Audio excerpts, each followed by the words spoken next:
ನಾವು ಒಂದು ವರ್ಷದಿಂದ ಚಲಾವಣೆ ಮಾಡೋಕ್ಕೆ ನಿಂತಿದ್ದೀವಿ. ನಮ್ಮ ಆಸ್ತಿ ನಮ್ಮ ಹಕ್ಕು.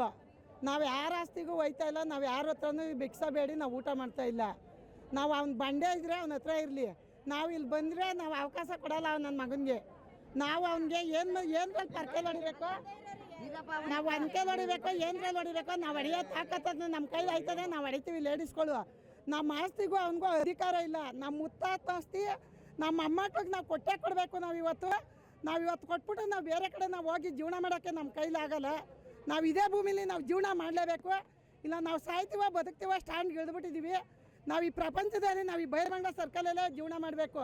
ಅವ್ನು ಬಂದರೆ ಮಾತ್ರ ನಾವು ಅಧಿಕಾರ ಕೊಡೋಲ್ಲ. ನಾವು ಅವನಿಗೆ ನಾವು ಬಾಲಕೃಷ್ಣ ಅವನೇನೋ ಅವ್ರ ಅಪ್ಪನ ಅಂತ ತಿಳ್ಕೊಬಿಟ್ಟು ಅವನೇ ಬಾಲಕೃಷ್ಣ ಅವ್ರ ಅಪ್ಪ ಕೆದ್ದದಲ್ಲ, ಅವ್ರ ತಾತ ಕೆದ್ದದಲ್ಲ. ಅವ್ನು ಅಂತ ತಾಕತ್ತಿದ್ರೆ ಈ ಸಭೆಯಲ್ಲಿ ಬಂದು ಮಾತಾಡಿ ಅವನು ಉತ್ತರ ಕೊಟ್ಟರೆ ನಾವು ಇವತ್ತು ನಾವು ಕೊಡ್ತೀವಿ ಅಂತ ಇದು ಮಾಡವಿ. ಅವ್ನು ಬಂದು ವರ್ಷದಿಂದ ನಾವು ಚಲಾವಣೆ ಮಾಡಿದ್ದೀವಲ್ಲ, ಅವನೇನಾರು ಬಂದಿಲ್ಲಿ ಕೇಳೋಣ. ಅವನ್ನೆಲ್ಲ ಕೂತ್ಕೊಂಡು ನಾನು ಅಕಾಯರ್ ಮಾಡ್ತೀನಿ ಅಂದರೆ ನಾವೆಲ್ಲ ಕೂತ್ಕೊಂಡು ಅಕಾಯರ್ ಮಾಡ್ತೀವಿ ಅಂತ ಅಂದರೆ ಯಾರ ಅಪ್ಪನ ಆಸ್ತಿ ಅಂತ ಮಾಡ್ತಾನೆ ಅವನು? ಯಾರ ಅಪ್ಪಂದು? ನಮ್ಮ ತಾತಿರು ಸಂಪಾದನೆ ಮಾಡಿರೋದಿದ್ವು.